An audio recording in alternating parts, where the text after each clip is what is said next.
Thank you for joining the ACA Small Business Bootcamp and Resource Collective for this Thursday, March 11th. I'm Robert Theobald, Small Business Ombudsman and Vice President of Small Business Services. We want to welcome you to our bootcamp today. We've got a great session planned out. I'd like to first start by thanking all of our community partners. We could not do these sessions without them. They provide a lot of their time and effort and expertise to these boot camps, and we're grateful for that. The Small Business Bootcamp and Resource Collective is designed to help small businesses work through the COVID crisis and return stronger than ever. It is a statewide initiative supported by our community partners, and not only is it the bootcamp, but it is also a resource collective. The Small Business Bootcamp and Resource Collective website has a lot of great information. You went to it to register for today's session. And on that, you'll find other upcoming sessions that you can register for.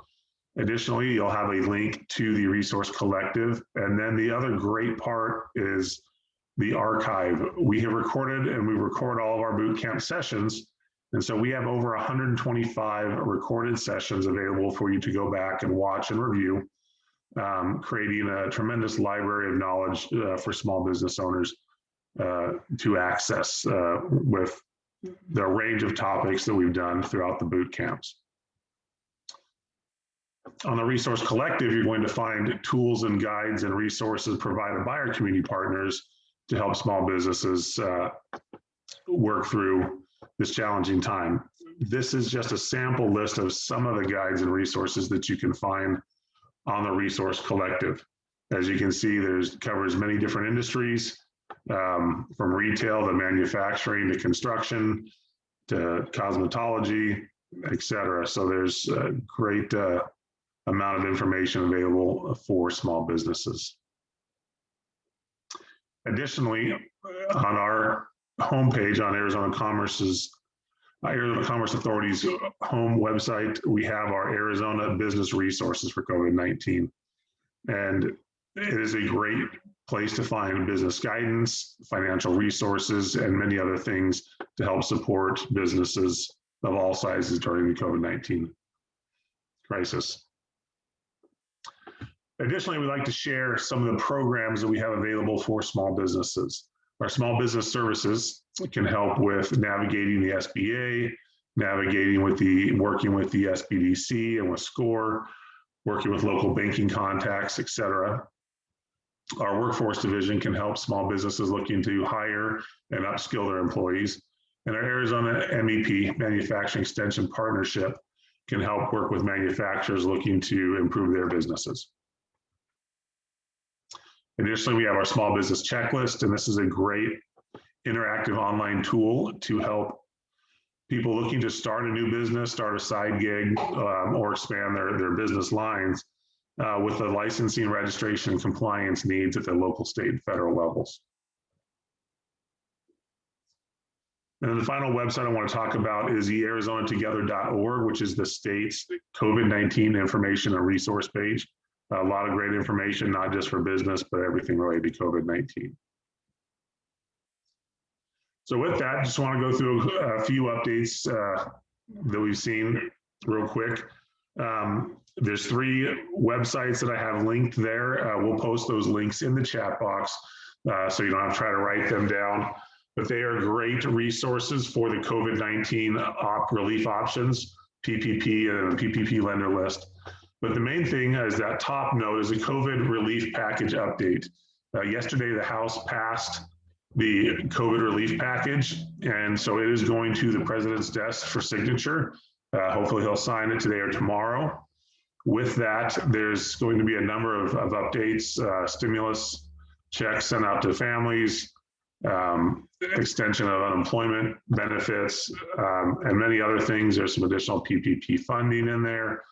And as that information comes out and we can disseminate it, we're going to share it on the updates and maybe do some special sessions to help with that. There's funding for restaurants in there, so we are looking to do a special session at some point regarding that as well. So stay up to date, follow our emails and our updates, and you'll get that information on some of those sessions that we will do related to the relief package. With that, let's take a look at next week's boot camp sessions. On Tuesday, we have how to build and monitor your business credit score. We've got Paula Wittenkind from the Maricopa Small Business Development Center. She's an expert on it. And so we're going to talk about that. As most of you know that have gone for a loan, an EIDL or PPP or just a traditional business loan, your business credit score is extremely important. So this is going to be a great session to talk about that and how we can build and monitor it. And then on Thursday, we've got a great session on hiring an employee versus an independent contractor and some of the legal complications in those two to help out some businesses. It's going to be by the legal experts at Spencer Fain, and we're looking forward to that session as well. So with that, I want to go ahead and turn the time over to Steve Feld. Steve is a certified business coach and professional speaker. I know Steve through SCORE, and that's how I've connected with him, but he also writes a lot of great articles that I've read and does a lot of great consulting work. So we've invited Steve to come on today and share a great message with us. And so Steve, I will go ahead and turn the time over to you. Great, thank you very much. Let me get my screen up here for us.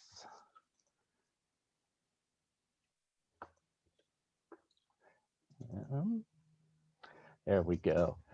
Well, great. Well, thank you for having me on. As we all know, 2020 was quite a year, to say the least. I mean, the pandemic has actually changed the business environment in a whole new manner, which has been good and bad for many, many businesses. But did you know that more businesses have been created in the last 75 years during economic downturns, depressions, recessions than any other time?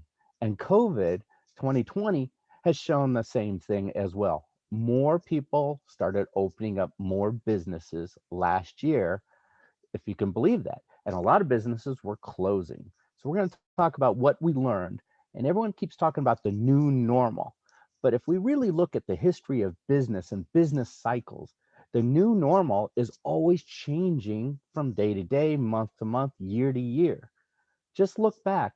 How long ago was it before you had even touch pads and people didn't even have to swipe their credit card? Now they can just hover their phone over it. It's consistently changing. And is your business changing with that environment, with the trends of consumers, with their tastes, their fads? How are you adjusting to this new normal that's consistently growing? Now, there's been a lot of government regulations, external regulations, but what can you do in your business to survive through all that? And that's what we're going to be talking about today.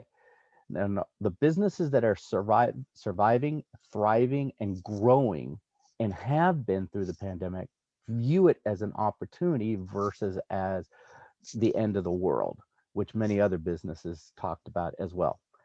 So we're going to talk about some things that keep your business going today. It's still not too late to make these changes, shifts, whatever you like to call it, pivots in your business so you can survive and thrive in 2021 and beyond. So the first one I'm going to talk about is being flexible. And here's what I'm talking about by being flexible. Many business owners are rigid. I know what I'm doing. I've always done it this way, which is actually the kiss of death in most businesses. If you're saying that, that means you're going to get out competed. You're going to be beaten every which way, customer service, price, everything, because you've always done it that way. So you need to be flexible.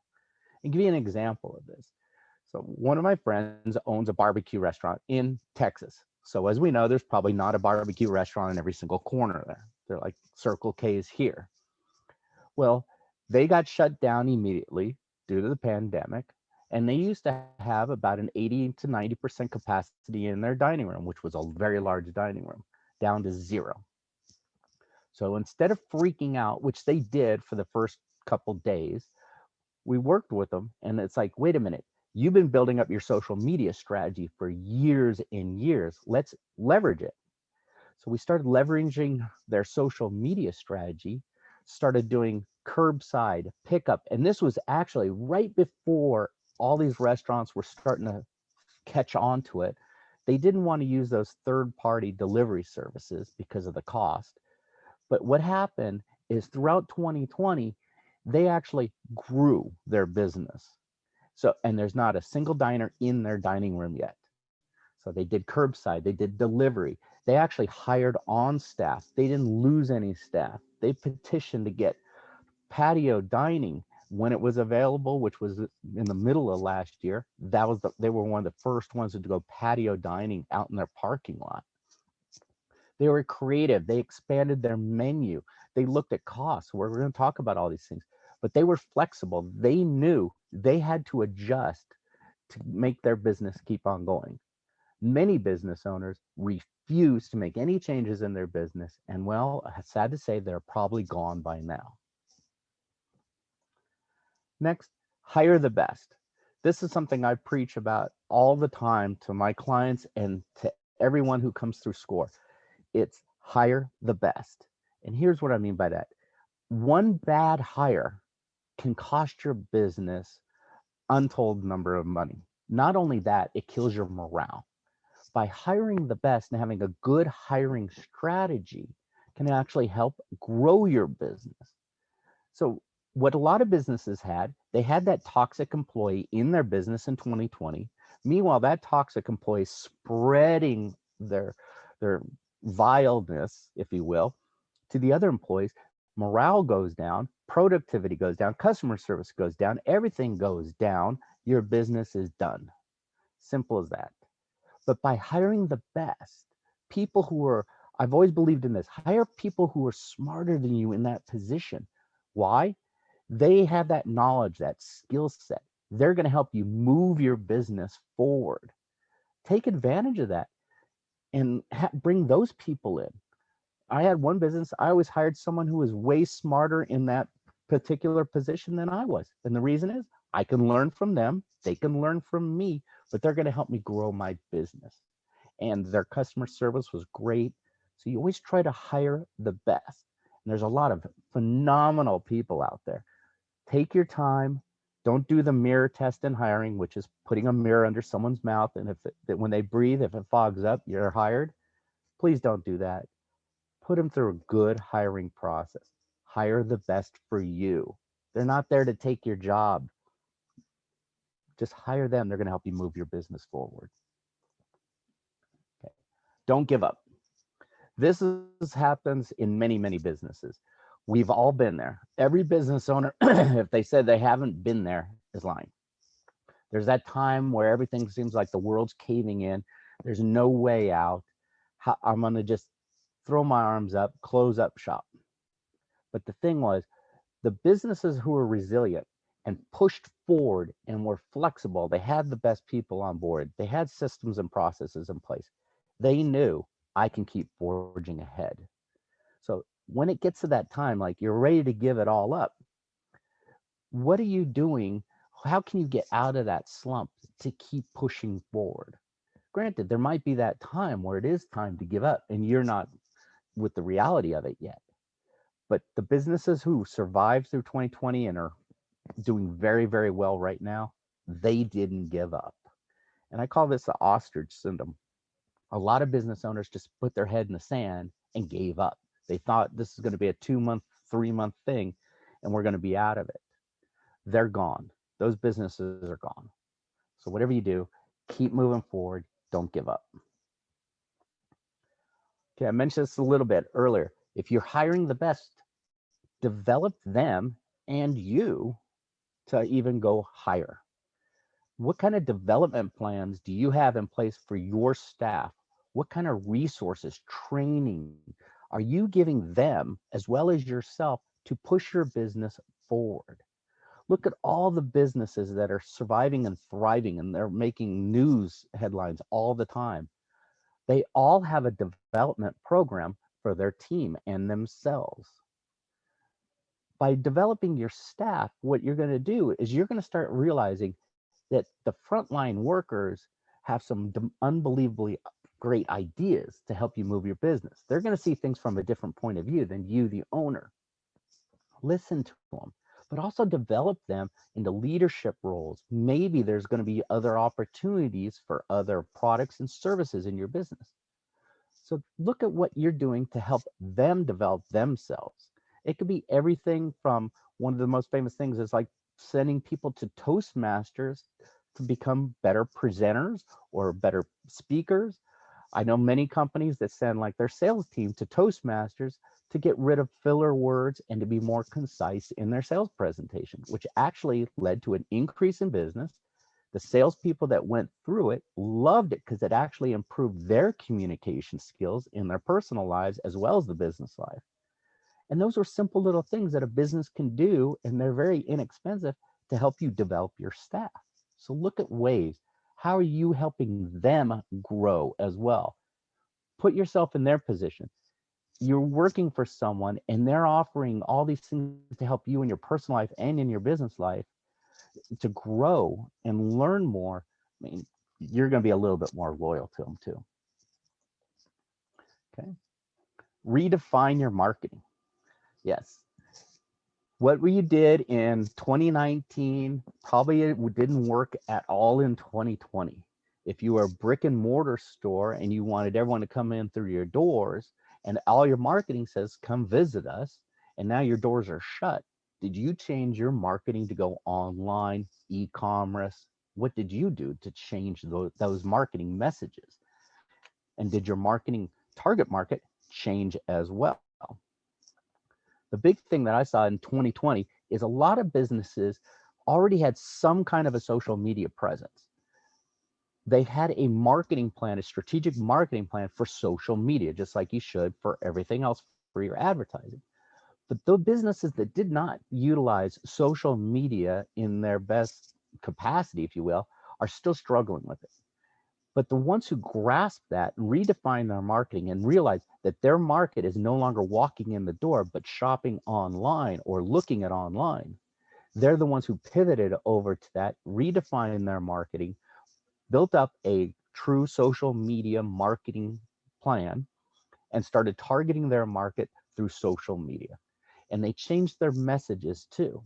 So I'll give you the back to the restaurant, the barbecue place, they utilize social media. What they did is on their monthly newsletter said, okay, now we deliver. We started changing over to bulk ordering because this is barbecue.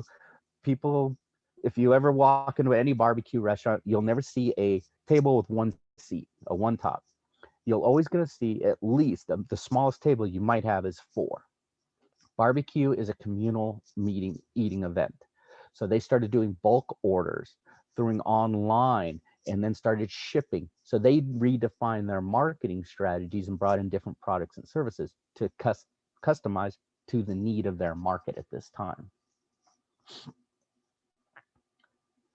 Reducing your costs.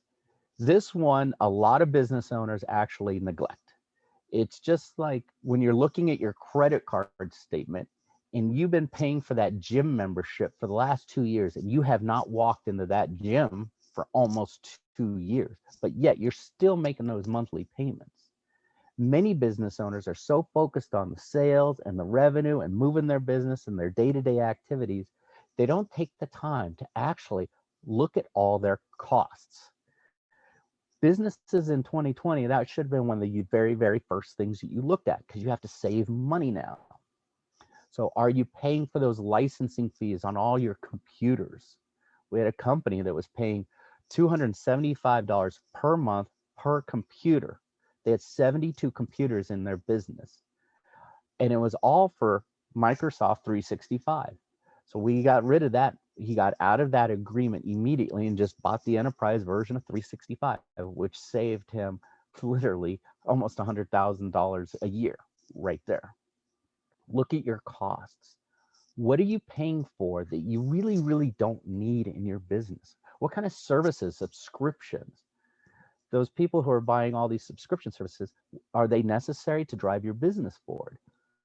Analyze your costs. This is one of the first things I like to do when I'm talking with a business owner, because it's an easy way to boost up your revenue, your profits right away. So look at those costs. Access to products and services. What it is what you have to look at your products and services and analyze them. This is a little bit of a Six Sigma kind of a thing. Look at all of your products or services and start really digging deep into numbers. This is where your analytics really have to come into play. If you have 10 different, say, products, look at each one individually. How are they contributing to the bottom line? How are they contributing or costing you in cost of goods sold, labor, all these other expenses? And then really look, do you need to carry that product? Give an example. A tile company had 150 styles of tiles. They looked at their products and services and analyzed it, and then realized that only 30 of them were actually making them any money. And that's what they were selling. So they got rid of 120 different styles. Why? They didn't need it. Let someone else take care of that. It was costing them money to hold those styles in their inventory, to produce them and to market them. This way, they redefine their costs. They actually made more money by reducing the number of products. Also look at your services that you're offering. Is it costing you more money to offer that service, or is it making you money? Do you need to add any new products or services that are complementary where you can bundle them together and then separate yourself from the competition? So you really got to look at your products and services. Eliminate the ones that are costing you money or not making you money, and bring on and keep the ones that do make you money. Invest, invest, invest. I know a lot of businesses did not invest a penny in 2020, but many businesses had to and did. Here's one way to pivot and to invest in your business. How many businesses switched? I'll use restaurants again. They switched to third-party delivery services, right? So now that's an app on the phone. Many businesses had to switch to e-commerce. So they had to bring in the e-commerce strategy. What did you do in your business, or what could you do in your business to invest in a product or service to enhance what you are offering to your customers? You've seen the commercial where there's a bike shop. They went on to online live video to show people their bicycles and to customize it, so no one had to walk into their doors, but it was all done online. But now they can see it. Many auto companies, dealerships went to online to show people the car, all the features. So the buyers sitting at home in their jammies looking at their new car. But those companies had to invest into those kind of technological strategies. How many more people are using Zoom? How many people had to bring in Zoom into their business, pay for it? Those are things that you need to invest in your business to help you grow. Many business owners to this day have still not invested anything in their business to help them market and sell their products to their people. So think about, what do you need to bring on? How is it going to help you grow your business? I know a lot of companies they all have an app out there. Think about, what can you do? What kind of things can you invest in to grow your business? Okay. Wishing is definitely for birthdays. Many business owners have said this, and I hear it all the time. I wish it would go back to before COVID. It's not going to happen, people. I'm sorry. Wishing's for the birthdays. We got to face up to the reality. Just like when the economic downturn in 2008, 2009, people were going, man, it was so great in 2007.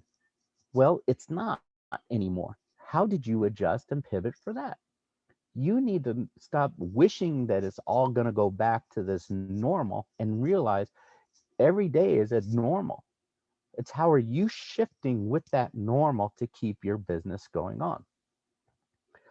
This is where a lot of business owners in March and April, literally, like I said, put their head in the sand, hoping it's going to be over with. Then in November and December, they realize they're in dire straits. They're about ready to lose their home, their cars, their marriage, all because they were waiting it out and wishing it would go back.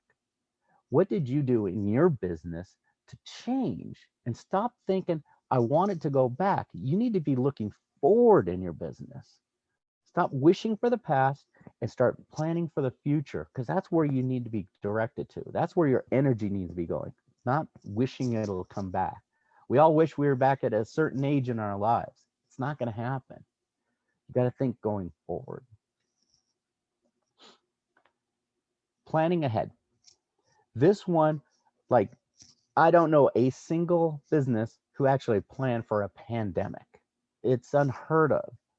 But businesses who did have some kind of plan in place for these kind of downturns, those are the ones who busted right through this wall of pandemic. They're the ones who are still going full steam ahead and maybe had a minor little blip in their business. You need to plan ahead for all kinds of things. You can't plan for everything that's going to go on in the world. You just can't. But if you have plans in place for many different scenarios, you could probably adapt one of those plans and implement it right away to keep your business moving. Give you an example. I used to be the general manager of Rawhide. So we actually had books on contingency plans. What if there was a fire? What if there was a terrorist threat? What if, chemical warfare? I mean, we had all these scenarios planned out. We couldn't plan for everything. We even had a scenario. What happens if all the animals got out of their cages and went crazy? We had a scenario for that and what to do and how to plan for it. But with those things ever came up, we were already prepared.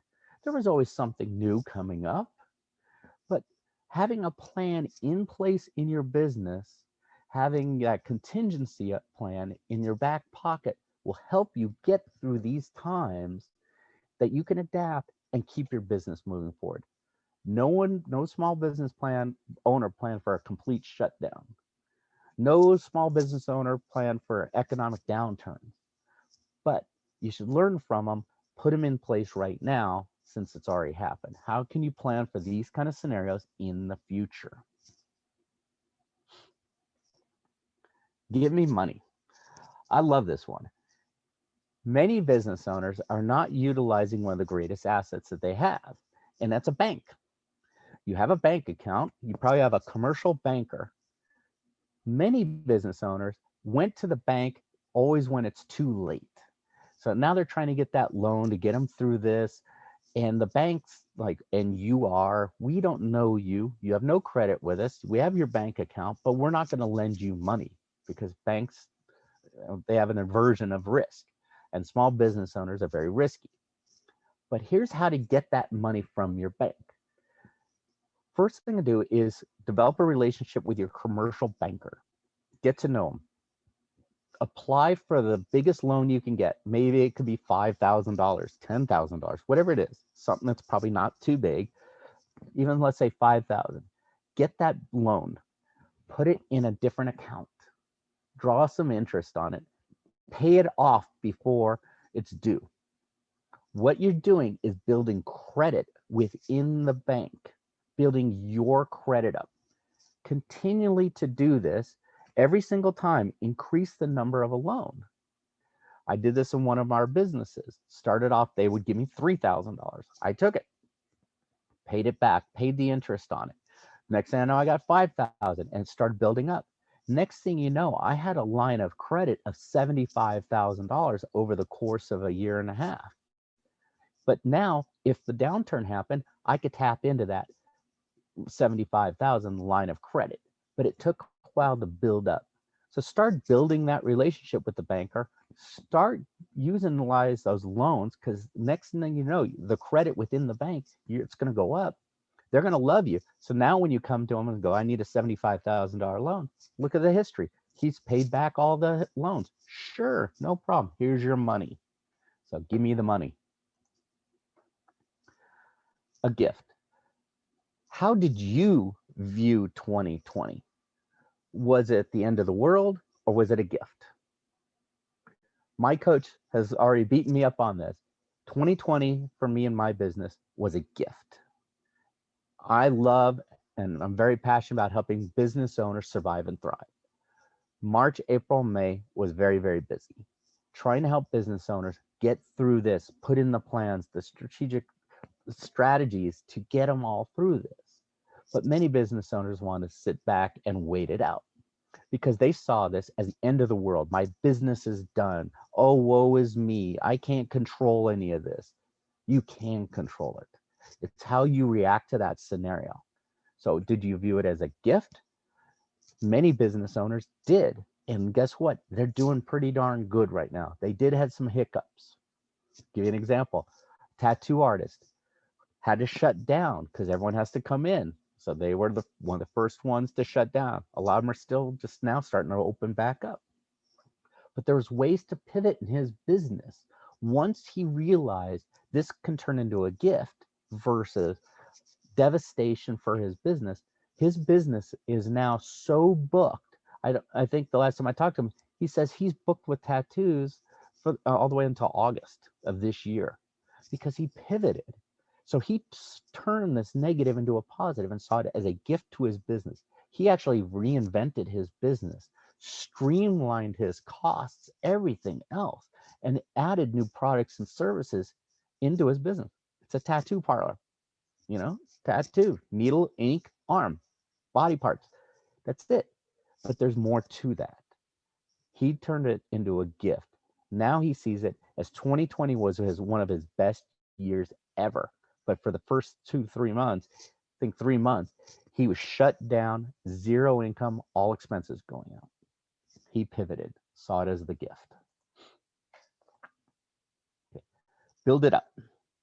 This was a great time, believe it or not, to build it up. And by build it up, I mean investing in your business. We kind of talked on that too, but what about other products and services? I'm tapped into that a little bit. What kind of joint venture partners could you bring in? Complementary items. So you look at your costs, you think there's some ancillary products, some related products or services that you can team up with. This is the greatest time to do it. Why? Because other business owners are looking to team up with businesses probably just like yours. And both of you together, you could share your marketing strategies, but bundling your products and services up together, you can offer your customers more. From their point of view, being a consumer, it's like, I'd rather have A, B, and C versus I have to pay for A, then I have to pay for B, then I have to pay for C, which costs me a lot more. But by bundling it all together, having joint venture partners, sharing it, you're not stealing business from each other. It's a joint venture partner is someone who services the same target market as you, but with a different product that could be complementary to your product or service. It's pretty simple. So let's say if you're the barbecue restaurant, so who did they team up with? They actually teamed up with the distribution, their vendors. Why? Because now the distributor has contacts of all these other restaurants and all these other services that the restaurant didn't have access to. So they actually did a joint venture partnership and it worked out very well. So they ended up getting a whole bunch of equipment for free and touting the equipment, which helped the distributor. It just was a very cyclical cycle and it worked. It built everyone up. So look at joint venture partnerships and build up your business as well. Like the tile company who got rid of 120 styles of tile. They actually partnered up with another company who dealt with those 120 styles. They didn't want to do it, but the other company made money with those styles, but not the styles that they did. So it was a great joint venture partnership. Okay, get help. Robert alluded to this too. You need help. You have a lot of support systems around you. I'm a volunteer mentor at SCORE, and the reason is I'm giving back to my fellow entrepreneurs because I actually went to SCORE for my very first business, and that was 6 businesses ago, and since then owned and operated 6 businesses and ran 3 others and helped hundreds and hundreds of business owners start up or grow business. But you need the help. You cannot do this alone. I know you're all thinking, my business is so unique, no one will understand it. You really need to know the intricacies. It's like, folks, I'll be honest with you. Business is business. You need help. Your product and your service may be unique, but that's your skill set. Your skill set may not be in accounting, but someone else loves doing accounting. If you hate doing it, find a person to help you with that. Let them do it. That's their passion, not your passion. Stop spinning your wheels, wasting time trying to learn it on something you hate to do. Get the help you need. SCORE is a great organization. You have all these other organizations around you that are free and trying to help you grow your business and achieve your goals. Get a coach, a mentor, an advisor. Get someone to help you. You're going to have some good days and some bad days. You need someone to lean on and talk to about that. And they can help you. Believe me, venting as a business owner, who are you going to vent to? If you tell your employees, they're going to think the world is ending. I better go find another job because the business is going to go down. You tell your spouse, they're thinking, oh my God, how are we going to pay the bills? Now there's tension. If you have a board, if you tell the board, they're thinking, we have an incompetent leader involved. So who are you going to tell about these challenges, how you're feeling? That's why you need help. You don't know everything. I don't know everything. But guess what? I surround myself with people who are experts in certain areas where it's my weakness. Get the help you need to help you grow your business. This Kyle's right in it. Don't forget about you. I just mentioned you need to get that help to vent. Also look at your mental health. This is something that's never, ever talked about when you're starting a business. It's your psyche. How are you handling everything? You got to think, business owners went through, I can't even say it on here, but a lot in 2020. It messed up our heads. People did freak out and you didn't know which way was up. But you got to think about your body, your mind. You got to keep that going. Otherwise, if you're stressed out, you're not going to make the best decisions. If you're feeling sluggish or you're eating the wrong foods and you're not fueling that machine of yours, you're not going to make the best decisions. You're not going to have clarity in thinking. So think about your health, not just your physical health, that and your mental health. This is where it's great to have a support group. I run mastermind groups. It's amazing.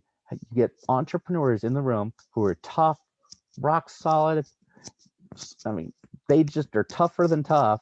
I got this, everything else. But you get them in the room with fellow entrepreneurs, and one of them starts opening up, and they all go, oh my God, that's me too. We all have the same challenges, the same problems. Don't forget about you. Get the help you need physically, emotionally, mentally. Take care of yourself. It has been rough. And here's one thing unfortunately, 97% of almost all business owners do not have, and that's an exit strategy. 2020 law taught us one big thing, is exiting. So there's different ways to exit your business. You can sell your business. You can buy a business and merge it together. You have legacy, passing it on to your kids, family members. You can close the doors intentionally, or you can die in your business, literally, not figuratively. What 2020 taught us was people had to close their doors without their control because they had no money, which is the oxygen of your business, but they had no plan in place for this. If you have an exit strategy, now you have that target where you want your business to go. You want to get money from all that sweat equity that you put in your business. So are you building your business to sell it, to give it to a family member or sell it to a family member? Or are you building it to just close up shop and you think you're going to sell it for 4 times, 5 times multiples? You're a beta. It's not going to happen, folks. You have to build it to exit it. So what are you doing in your business to build your business up, and how are you going to exit it? I know most business owners don't think of exit strategies when they're starting a business, but that is something that you really, really need to consider. Well, we're going to take some questions here, but my name is Biz Coach Steve Feld. And as Robert said, I wrote a few books. I actually have the 5th book coming out for financials. So many business owners just are not numbers people. So we just broke it down in the simplest ways to help them out. Excellent. Thank you, Steve. If you have questions, please post those in the Q&A box at the bottom of your screen. Please ask them your questions. Also, Steve, one thing I want to do is I want to ask the participants to share some feedback in the chat as well. And so there's two things that I would like to get some feedback from our participants on. Is you mentioned that on the slide about 2020 being a gift. So in your business, if 2020 was a gift, please post in the chat how it was a gift and what you did. And we can always unmute you to talk about it. And we're more than happy to do that. And then also what you may have done to build up your business during 2020 to be prepared for 2021. So we got three little options there to get some participation from this group. Post up your questions or post in the chat how it was a gift or how you built up your business. And let's share those, because one thing we found is every business can learn from other business owners and their experiences. Absolutely. All right, so we do have one question in here while everybody else is posting up from Andy. It says, do you have suggestions on buying employee trust? Give them confidence that we will pull through. Yes, it all comes from the top. If the leader isn't confident, everyone can see it. Just think about when you were an employee or something. If you saw the leader wavering in any way, did you feel confident and trust that person? Probably not. And it's what are you also doing to build up their trust? The biggest and easiest thing is if you say you're going to do something, you do it. Always have strategies in place. One of the biggest things I always see when you're talking about trust is a lot of employers treat employees like they're their best friend. You got to remember, still an employer-employee relationship here. You still are the boss. You're the one who has the skin in the game. So if you're letting one person slide, coming in late every day, but everyone else is coming in on time, that's that toxic employee that you're going to have to deal with to get rid of them. If you handle that in an expedited manner, believe me, that's going to build up trust in your other employees. Little teeny things like that. Another thing is, actually, I always tell people, get out on the floor. For one company, we actually removed the CEO's door to his office. The reason was, listen, you can't hide in there anymore. You have an open door policy because there is no door. So for certain times of the day, he scheduled in his calendar, he had to walk around and he got to know all his employees more on a personal level, and he got to listen to them, and he actually took their advice and he implemented. He had to build up trust because before that, they didn't trust him for anything. So it takes a little bit of time, but it comes from the top. You have to walk the walk. So Steve, that your comment there on having the CEO walk around and talk to employees. I spent a number of years with a very large retailer, and one of the terms we used was an acronym MBWA, managed by walking around. And that actually came from Sam Walton. That was one of his philosophies, was as he was building Walmart to the business that it is, was to get out and manage and walk around and talk to your people. So great example. Again, what folks, pose your questions. We got some time with Steve he can answer those. And then also, if you want to share in the chat things you may have done to build up your company or how it was a gift for you. I will share 2020 was a gift, with my role. One of the things I did prior to the pandemic is I would travel about the state, visit with businesses, score mentors, SBDC offices throughout the state, all corners, and talk to businesses and work with them. And when the pandemic hit, my travel was cut. I couldn't travel and still have been out, but through Zoom and other ways, we've been able to create the boot camp. And, we've talked to over 10,000 businesses through the boot camp. We've been able to build relationships with community partners that we didn't have before. And so all to help try to build and grow the small business ecosystem in Arizona. So that's been one way it was a gift. We did have a question come in. Yes, we have a question come in through the chat. I just saw that. says, how can we be more intentional with our business to-do lists when facing a survival mode mentality? That's a great question. That is a good one. This is where that get help comes into play, because your mind is in survival mode. So we're either in fight or flight. Right now, we're both, right? We're freaking out, but we can't move forward because we're defending ourselves. This is where you really need that help. You need someone to help you get out of that survival mode and start getting you to think clearly, because you're not going to think clearly when you're panicking. Think of any time in any scenario where if a bear is chasing you, are you going to be thinking clear, or are you going to just start running? Even though that's not what you should be doing, but that's what you're going to be doing, is running and causing more fear. So this is where you really do need someone to help you to get you out of that mentality state. Just like with that barbecue business owner, she was freaking out, crying and everything else. I had to calm her down.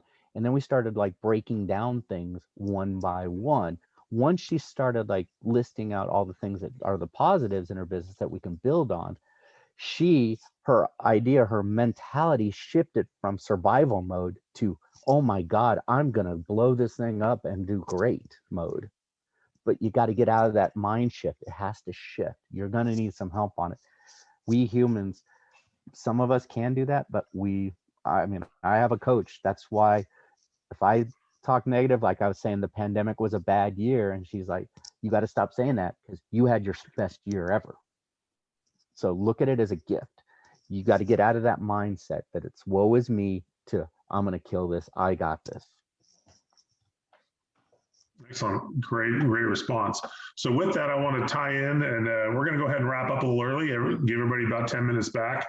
But just some notes.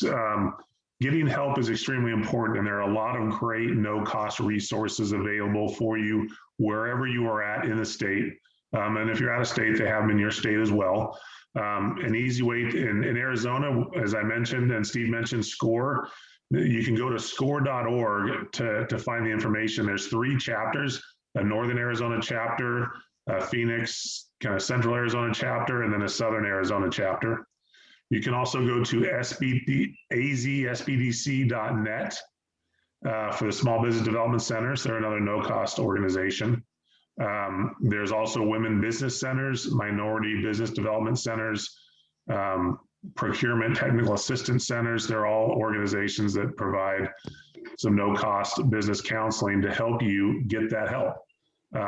And when you think about it, I like to look at business counseling as going to the gym for your business. It's a gym for your business. To get the most out of the gym, we can all go to the gym. We all have ideas on what we can do to help with our fitness, but to maximize our efforts, a personal trainer is extremely helpful. And it's the same way with the business, having a personal trainer for your business, a personal coach. And a great way to start are utilizing these no-cost opportunities. Another way, if you're looking at that and you're not sure, just reach out to myself, or call the Commerce Authority, contact us online through our website, and we will get back to you with those resources and talk to you about your opportunities and connect you with the resources best for your needs. So with that, we'll go ahead and wrap up. I want to thank Steve for today's presentation. Great little tidbits, nuggets of information that we've learned from 2020 and how we can apply them in this new year and going forward.